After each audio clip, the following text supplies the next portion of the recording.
ফেনীবাসীর প্রাণের দাবি ফেনীতে একটি মেডিকেল কলেজ সরকারি মেডিকেল কলেজ স্থাপন প্রসঙ্গে।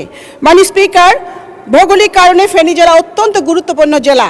গত কয়েক বছর ধরে ফেনীবাসী উন্নয়ন থেকে বঞ্চিত। আমরা এই সংসদে ফেনী থেকে 4 জন এমপি এসেছি, আমরা একজন যোগ্য মন্ত্রী পেয়েছি।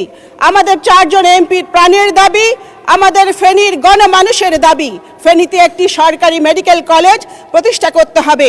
ইতিপূর্বে ফেনীতে একটি প্রাইভেট মেডিকেল কলেজ প্রতিষ্ঠিত হয়েছিল। চাঁদা না দেবার কারণে পেট্রোল ঢেলে আগুন জ্বালিয়ে পুড়িয়ে ধ্বংস করে দিয়েছিল আওয়ামী লীগের সন্ত্রাসীরা।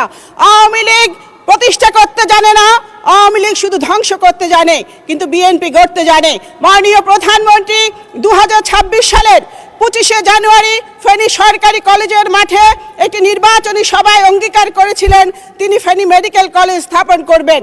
এই দাবিটি যতদিন পূরণ না হবে মাননীয় স্পিকার, ততদিন এই দাবির পক্ষে এই সংসদে কথা বলে যাব। প্রয়োজনে এই সংসদের দক্ষিণ প্লাজায় আমরা 4 জন এমপি আমরণ অনশন করব। এই বিষয়টি অতি জরুরি বিধায় প্রয়োজনীয় ব্যবস্থা গ্রহণ করবার জন্য আমি আমার অনেক প্রিয় স্বাস্থ্যমন্ত্রীর দৃষ্টি আকর্ষণ করছি। মাননীয় স্পিকার, আপনাকে অসংখ্য ধন্যবাদ।